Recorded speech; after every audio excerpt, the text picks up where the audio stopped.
Buenas tardes, estudiantado. Damos inicio con la lección que tiene que ver sobre la educación griega. Para ello nos vamos a centrar en algunos aspectos generales que va a tener que ver, por ejemplo, con dos poetas importantes, los modelos educativos a partir de dos ciudades, la espartana y la ateniense, y principios generales que marcaron la educación en Grecia antigua. Démosle inicio entonces a lo que serían los principios generales de la educación griega. Para aquellos que tienen el libro o la lectura de Jacinto Ordóñez, estos aspectos vienen al final de la lectura.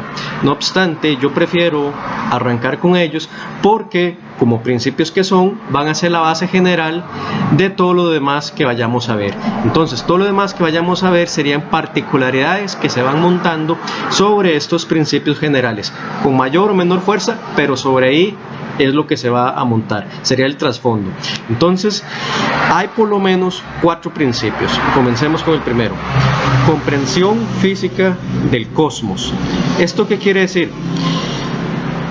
Los griegos partían de la idea de que había que entender el cosmos, cómo funcionaba su realidad, su mundo, en el sentido físico. ¿Por qué?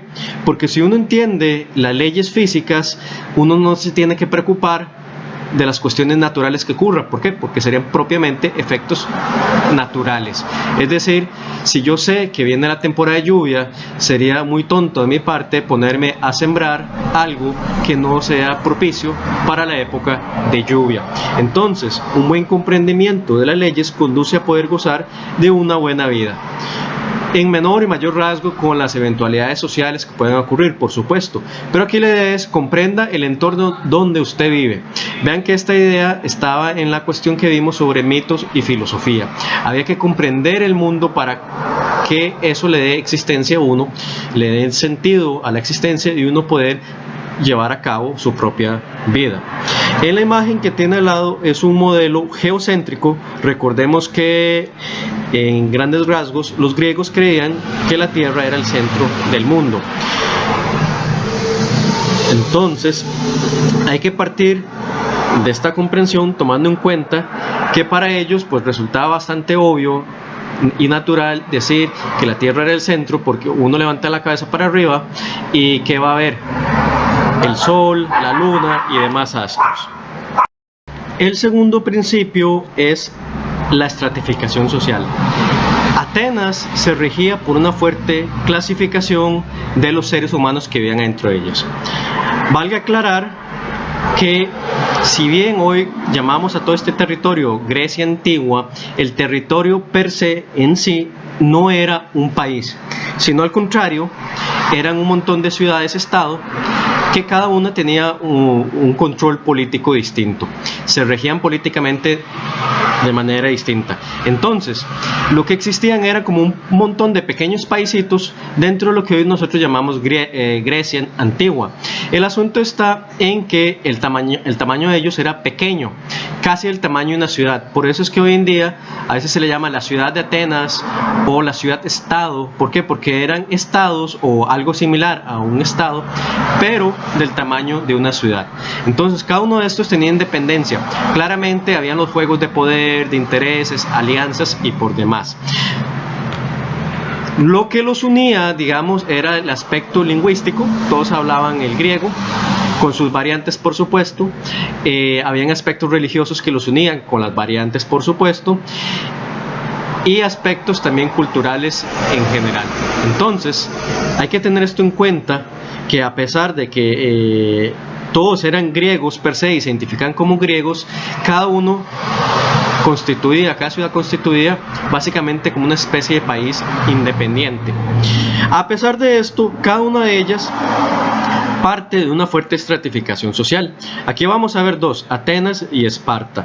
Estas dos nos vamos a remitir más adelante porque de ellas devienen dos modelos educativos. Por ahora basta simplemente señalar que en el caso de la ciudad de Atenas, vean que en la cúspide estarían los ciudadanos, que serían aquellos que serían hombres considerados libres.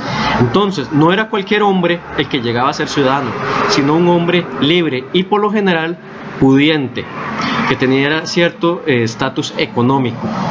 Luego, en segundo lugar, venían ciudadanos con derechos limitados. Estos podrían ser otros hombres o bien mujeres consideradas libres y niños, pero serían niños hijos de estos dos, de hombres y mujeres libres.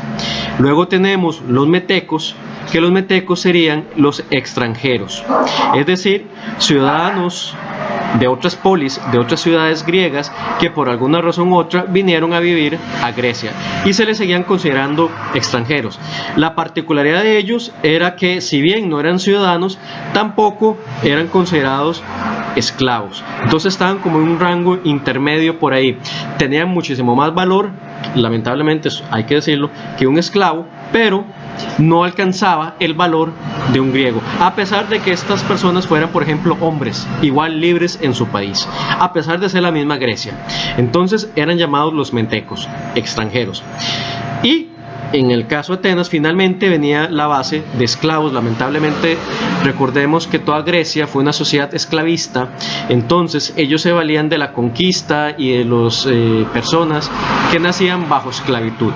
Sobre esto lograron llevar a cabo su sociedad y sus trabajos, porque una masa importante de seres humanos que no eran considerados seres humanos les hacían las labores pesadas.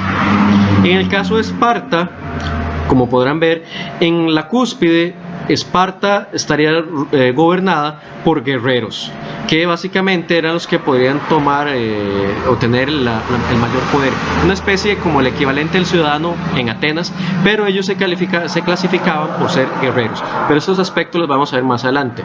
Por ahora es para mostrar que en la cúspide también había cierta clase social dominante. Luego venía por las mujeres, que eran consideradas obviamente libres. Luego lo que aquí aparece como periecos eran otros hombres que, si bien tenían cierto grado de libertad, ellos eran, digamos, los comerciantes, los que no se dedicaban a ser guerreros.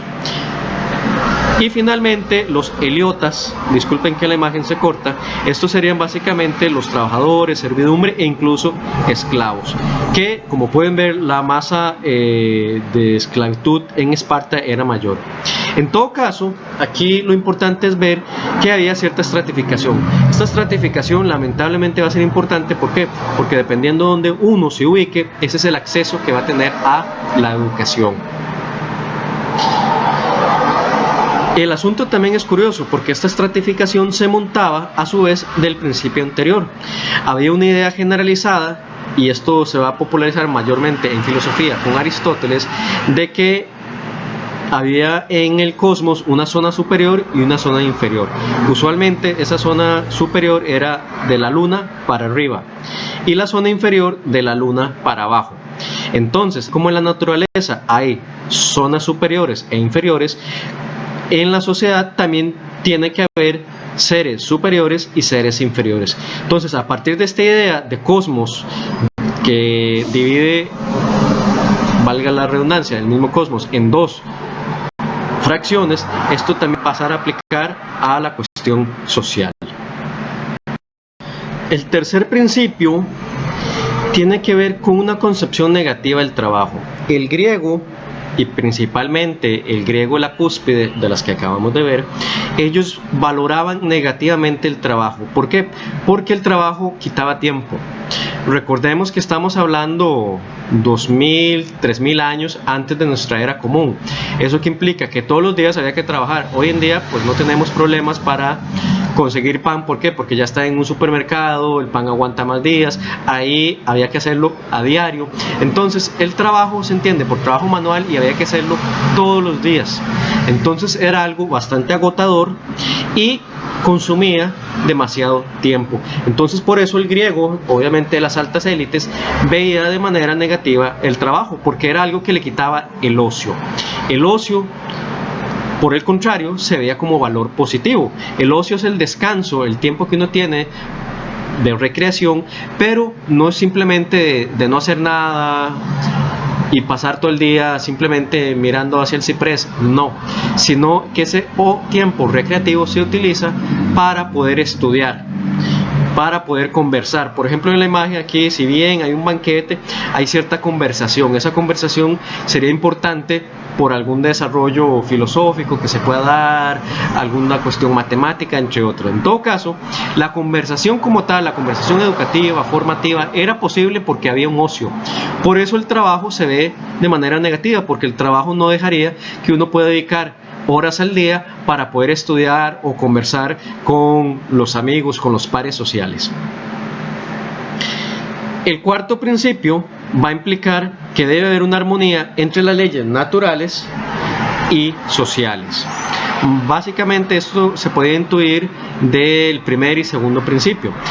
Los griegos partían de la idea de que el orden social debía estar en correspondencia con el orden natural, so pena de no desencadenar algún tipo de desbalance. Básicamente lo que se buscaba era decir, vean, así como el mundo tiene ciertas características, el mundo social también tiene que tenerlas. No podemos ir en contra de estas características porque esto va a implicar a la larga un desequilibrio. ¿Esto qué implica? Reforzar y garantizar el status quo. ¿Cuál status quo? El de las pirámides que vimos de los estratos sociales. ¿Por qué? Porque se mete miedo de que si el orden social cambia, se puede crear un cataclisma natural. Entonces, de ahí la importancia de mantener que debiera haber cierta armonía.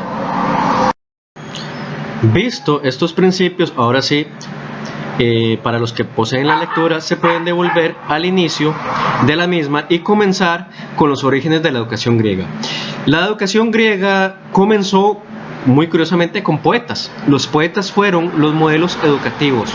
Sus textos transmitían valores, ideas, conocimiento en general. Entonces no era, digamos, desde esa cuestión peyorativa que hoy en día podemos tener, sí, es poesía, qué bonito. No, esta poesía transmitía valores, transmitía mensajes. Entonces por eso es que los poetas eran utilizados como textos base educativos. Y en Grecia hubo dos poetas que marcó básicamente la educación. A pesar de que luego se incursiona otros textos, otros autores, Homero y Hesiodo, que va a ser los otros, estuvieron de fondo, siempre estuvieron ahí. Y vean que incluso hoy en nuestros días todavía se siguen mencionando.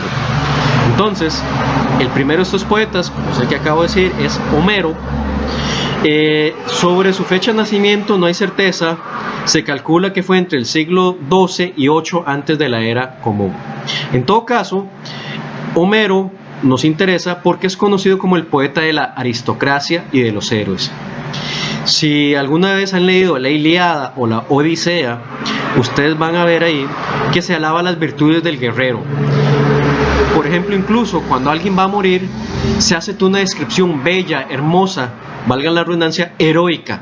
El héroe muere, pero no muere por tonto, no muere por bruto, sino muere en honras de algo mayor. En este caso, defendiendo la polis, la ciudad-estado de donde proviene, su patria, en otras palabras. Entonces, Homero en ella va a alabar estas virtudes del guerrero, la inteligencia, por ejemplo, la audacia. En la imagen que tienen al lado, por ejemplo, pueden ver el famoso caballo de Troya. Aquí que se ve la inteligencia de Ulises en idear una estrategia para engañar a los troyanos y poderlos invadir. Entonces, aquí Homero está alabando la astucia en la guerra. Como acabo de decir, pues también se promovía entonces la patria. Ahora, es importante señalar que aunque estos textos fueron leídos por muchos o bien escuchados, estaban dirigidos a la aristocracia. ¿Por qué? Porque en algún momento de la historia griega solo los acaudalados podían ser guerreros, ya que esto implicaba tener dinero para el armamento y el entrenamiento. Es decir, a los que Homero hablaba usualmente eran de la aristocracia porque solo ellos podían ir a la guerra. Ir a la guerra implicaba mandar a hacer las armas. Es algo muy curioso, no había en la época de Homero ejércitos instituidos per se. O sea, había una estructura que controlaba, sí, pero no como hoy en día una organización, por ejemplo, algún ministerio de la defensa que dedique cierto presupuesto. No, sino que cuando había alguna guerra se convocaba a los hombres de ciertas edades, de familias con cierto estatus económico elevado, para ir a la guerra. Esto implicaba que las familias tenían que poner el material de guerra, o sea, el armamento. Y como eso era caro, esto también implica que solo ellos eran los que podían usualmente recibir el entrenamiento, porque no conviene poner a un esclavo a dirigir o usar un arma. ¿Por qué? Porque puede luego matar al amo.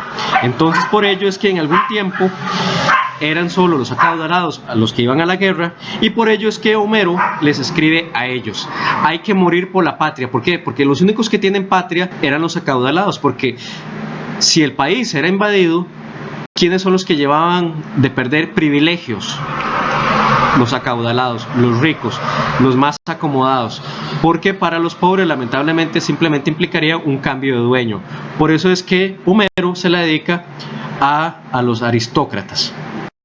El otro poeta es Hesíodo, al cual habíamos visto en la clase sobre mito y filosofía. De aquí lo que nos interesa Hesíodo es que Hesíodo va a ser como una especie de contraparte a los valores bélicos, a los valores de guerra de Homero. Hesíodo va a ser considerado como el poeta del trabajador y del productor, porque su poesía estaba dirigida a alabar el trabajo, ese trabajo cotidiano que muy irónicamente el griego veía mal. ¿Por qué? Por alguna parte, pues es una cuestión simple, alguien tenía que realizar el trabajo, entonces era conveniente decirles a toda la masa que tenía que trabajar que lo que hacían era necesario y era bueno. Entonces, este alabo al trabajo no era algo que los prepotentes, los ricos, aceptaran de buenas a primeras. Entonces, hay que tener en cuenta que si bien Hesíodo llega a tener un impacto en la cultura griega, los valores que transmitía pues que se quedaron dirigidos propiamente a quienes fueron pensados, es decir, a lo que llamaríamos hoy la masa trabajadora. Para Hesíodo va a ser importante la excelencia. Mientras en Homero la excelencia es algo con lo que se nace, usted por ejemplo puede ser excelente en el tiro al arco, excelente en la pelea de boxeo, pero si no nace usted con esa excelencia, por más que usted haga, no la va a poder desarrollar. Hesíodo plantea lo contrario. Hesíodo va a decir que efectivamente uno puede desarrollar la excelencia. El trabajo es el medio por el cual uno practica constantemente hasta que va adquiriendo esa cosa que desea. Por ejemplo, ser excelente arquero, ser excelente peleador de boxeo, ser buen matemático, entre otras cosas. Entonces, aquí el punto es que para Hesíodo la excelencia sí se puede adquirir. Y esto va a ser un punto que, como pueden ver, va a estar en contraposición con lo de Homero. De ahí, como podrán notar, Hesíodo desprecia la prepotencia de los poderosos. Valga señalar algo muy importante: el hecho de que Hesíodo entrara en escena en el mundo griego no le borró a Homero su importancia. Homero y Hesíodo siguieron coexistiendo. Lo que pasa es que con el tiempo los textos de Hesíodo tienen una influencia en la educación homérica, es decir, se van como, no voy a decir alineando completamente ni haciendo una amalgama, pero empiezan a coexistir. En algunos casos, por ejemplo, las actividades bélicas que se veían en Homero se convierten en deportes a partir de Hesíodo. Entonces, por ejemplo, en Homero usted tenía que ser un buen arquero, pero después de la influencia de Hesíodo en que habla de que la excelencia es un medio para perfeccionarse, entonces usted puede empezar a aprender tiro al arco, pero no para ser un arquero, sino simplemente como deporte. Entonces algunas actividades se canalizan a través del deporte. Por ejemplo, hoy en día todavía tenemos esto, que es una herencia, varios deportes como la tira, ¿cómo se llama esto? La tira lanza, el boxeo, la natación, entre otras cuestiones, que en un principio tenían finalidad de protección y de guerra, ahora simplemente se convirtieron en un asunto recreativo en que cualquier persona con los recursos y las habilidades necesarias puede perfeccionarse. Entonces, este es otro de los poetas que marcaron la educación. Homero y Hesiodo van a estar presentes en alguna medida en el contexto cultural de la antigua Grecia. Finalmente pasamos a dos modelos educativos a partir de las dos ciudades-estado, Esparta y Atenas. Es importante aclarar que Esparta y Atenas no eran las únicas ciudades existentes en la antigua Grecia, por supuesto que no. Habían como otras 25, 30 por ahí que existían. El asunto es este: ¿por qué toman estas dos ciudades notoriedad sobre las demás? Por la sencilla razón, entre otras, que Esparta y Atenas se pasaban peleando entre sí, se hacían guerra. Entonces, voy a poner una analogía. Esto es como que usted tenga un salón de 30 niños y solo dos pasen haciendo más bulla. Al final del día, usted se va a acordar más de esos dos que del resto. Entonces, además de que se acuerda el resto, toma mayor notoriedad sobre el resto. Entonces, Esparta y Atenas serían como esos niños que se pasaban peleando y pasaron a ser recordados en la historia. Y por ello, entonces, al ser recordados en la historia, cobran notoriedad. ¿Por qué? Porque además de ser recordados por la historia, cada una de ellas, Esparta y Atenas, tenían dos modelos educativos distintos. Entonces no era que Esparta y Atenas cobraran notoriedad y tenían el mismo tipo de educación, sino que encima de que cobraran notoriedad, las dos eran distintas una de la otra. Entonces, a partir de ahí es que Esparta y Atenas son utilizadas como modelos. Claramente, como les dije, existían otras ciudades que quizá podían tener sus modelos, algunos similares a Esparta, otros a Atenas, algunos intermedia, pero estas dos cobraron la notoriedad y, digamos, cobraron la relevancia histórica. Entonces, aclarado esto, iniciemos con la primera, la educación espartana. La educación espartana se caracteriza por ser de corte militar. Si ustedes notaron en el cuadro de la estratificación social que les mostré, la parte de los heliotas, o básicamente los esclavos, es mayoritaria. Esparta tenía muchos esclavos. Vean que son considerablemente demasiados los seres humanos que eran esclavizados y eran muy pocos los que eran guerreros, o libres, para llamarlo de esa manera. Entonces, esto implicó que Esparta tuviera que darle énfasis también a la parte militar. ¿Para qué? Para mantener a raya de cualquier sublevación a los que eran llamados esclavos. Entonces, Esparta se encargó de dar una educación militar, por lo anteriormente dicho, y también por la cuestión de seguridad, llamémosle de esta manera, de seguridad nacional, utilizando nuestra terminología, para protegerse también de otros estados, porque el hecho de que todos fueran griegos no implicaba de que todos estuvieran en paz, se hacían la guerra, como acabo de decir, por ejemplo, en el caso de Esparta y Atenas. En todo caso, hay unos puntos que los espartanos enfatizaban. En primer lugar, el desarrollo de la fuerza física. Era muy importante que el futuro soldado fuera fuerte. ¿Por qué? Porque, por ejemplo, el escudo que usted puede ver en la imagen, el casco y la lanza, eran de bronce, era material pesado. Entonces, una muñeca muy débil, muy flaca, no era quizá capaz de poder sostener un escudo o incluso recibir un golpe. Entonces se ocupaba de que se entrenaran desde pequeños para que llegaran a su vida adulta a obtener un cuerpo fuerte. Si ustedes han visto la película 300, en que los niños eran educados a partir aproximadamente de los 7-8 años, pues efectivamente eso ocurría. Los niños eran entrenados físicamente para que fueran guerreros, y los entrenamientos pues básicamente eran brutal como se describen en la película. Ahora bien, paralelo a esta fuerza física iba el desarrollo de la voluntad. No solo era necesario que el guerrero fuera fuerte, sino también que tenía que tener el ánimo. ¿Por qué?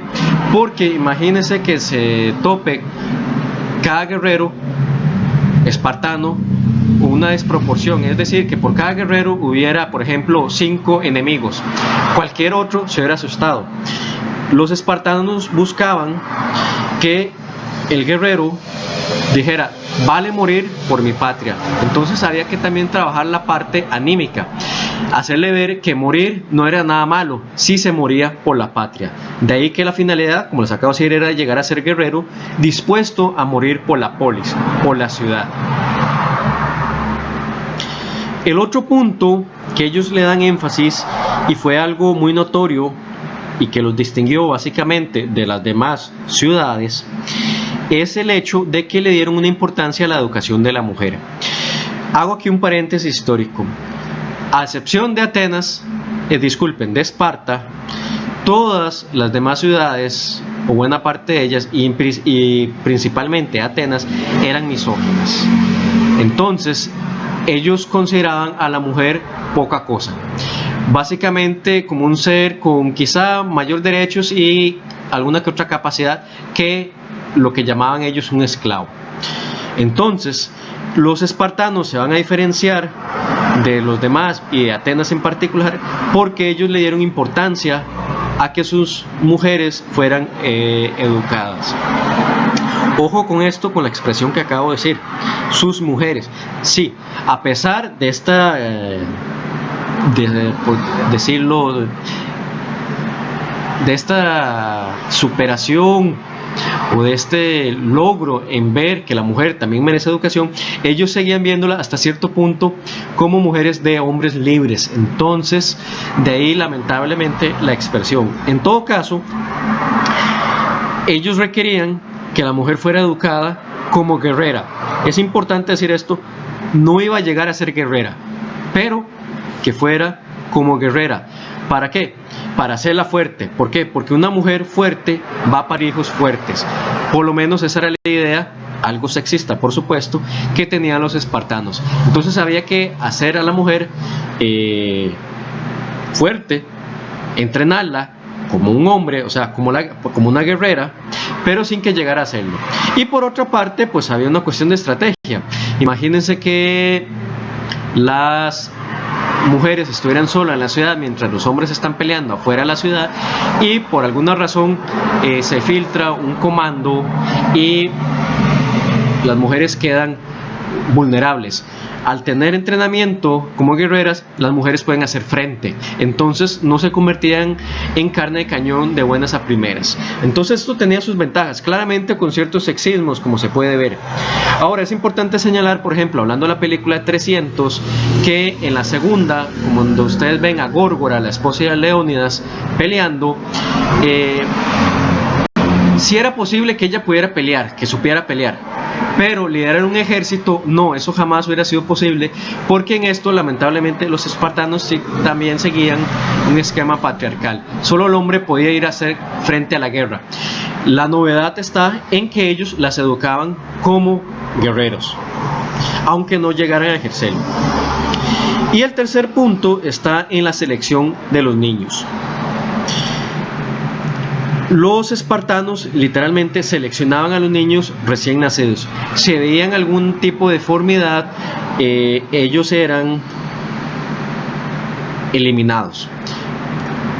Como en la película 300, al inicio se narra cuando un bebé está siendo analizado y que si no pasaba la prueba, era tirado al acantilado.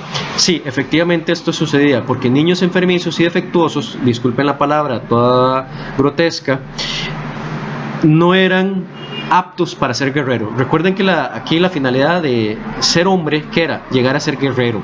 Entonces, un niño enfermizo jamás iba a llegar a ser un guerrero. Un niño con algún defecto grave jamás iba a llegar a ser un guerrero. Por el contrario, y lo digo muy grotescamente, era considerado un lastre, porque no servía para lo demás. Entonces, de ahí que los eliminasen. Si ustedes ven 300, ese fue el problema que ocurrió con Epifialtes. Epifialtes realmente existió. Epifialtes fue el que traicionó a Leónidas y a los 300. ¿Por qué? Porque el padre Epifialtes, al haber visto semejante defecto, debió haberlo aniquilado, pero no lo hizo. ¿Y qué fue la consecuencia? Que 30 y pico de años después, ¿qué es lo que ocurre? Epifialtes se enoja porque no puede ser soldadito, entonces va y se venga y le dice a Jerjes, que también fue real, ¿dónde está el paso? Entonces, de ahí la importancia de seleccionar, porque un eslabón débil puede poner en peligro todo el resto de la cadena. Finalmente, tenemos la educación ateniense. Los atenienses se caracterizaron porque le dieron, digámoslo así, un corte intelectual a su educación, claramente para los estamentos sociales más altos. Recuerden la pirámide que antes habíamos visto, sería básicamente para los ciudadanos. Entonces, esto que voy a señalar no aplicaba para todos. En todo caso, antes de entrar en las especificaciones, ¿qué lo diferencia de los espartanos? Ven que los espartanos era propiamente militar. Los atenienses, a pesar de que restringían este acceso a la educación, se caracterizaban en no darle tanto énfasis a la parte militar.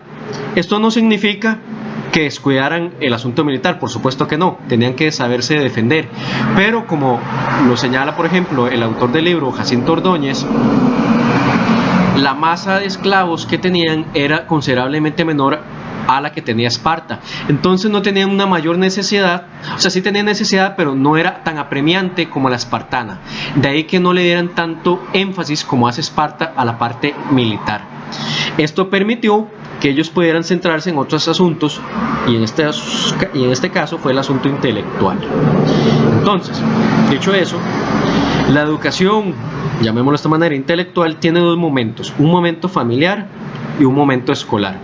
En el caso del familiar, es que el niño, antes de ir a la escuela, usualmente era formado, guiado por un esclavo que se llamaba el pedagogo. La palabra pedagogo viene del griego paidos, que paidos significa niño, y gogo como alguien que da guía, instrucción, entonces como el guía niños. De ahí la palabra, curiosamente, pedagogo. Ese esclavo, pedagogo, se encargaba entonces de educarlo. Vean que esto significa que este tipo de esclavo tenía cierta formación que le permitía poderle dar una base educativa al niño. Hago un paréntesis acá. Como les dije, la sociedad griega, y entre ella la espartana y la ateniense, eran esclavistas.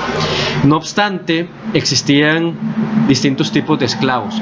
Habían esclavos que incluso eran contadores, como una especie de banqueros, que eran esclavos con mayor rango. Otros, que era la mayoría, se ocupaban de los trabajos manuales. Entonces habían esclavos de esclavos. En el caso del pedagogo, este es un esclavo que estaba formado, ya sea porque el amo haya pagado por su educación, o bien en alguna conquista, valga la redundancia, se conquistó, se sometió a alguien que tenía conocimientos, entonces esta persona pues obviamente aprovecha y dice, vea, yo sé enseñar, no me trate como los demás esclavos. Entonces pues había de todo. Cierro el paréntesis. Entonces la educación familiar usualmente corría a cargo de este pedagogo, aunque también se contaba con la asistencia de la nodriza y de los propios padres hasta cierto punto. Ya cuando el niño estaba listo para ir a la escuela, que era aproximadamente por ahí los 7, 8 años, pasaba ahora sí al momento escolar. Un hombre libre le enseñaba. Este hombre libre era llamado el maestro. Vean que hay una diferencia conceptual entre pedagogo y maestro. El maestro le enseñaba el buen comportamiento, o sea, que se supiera regir en la polis, como también letras, las cuestiones de letras, literatura, ¿verdad? Filosofía, hasta cierto punto, aunque esto era muchísimo más avanzado. Quedémonos por ejemplo con los poetas, eso era lo que se refería por letras. Música, tanto a tocar algún instrumento como saber algo de lo que llamaríamos teoría musical. Y gimnasia, que era importante para los griegos mantener el cuerpo sano. Estaba esta idea de cuerpo sano, mente sana. Entonces era importante que el griego, hombre libre por supuesto, se ejercitara. No solo estaba la parte formativa e intelectual, sino también había que darle trabajo al cuerpo.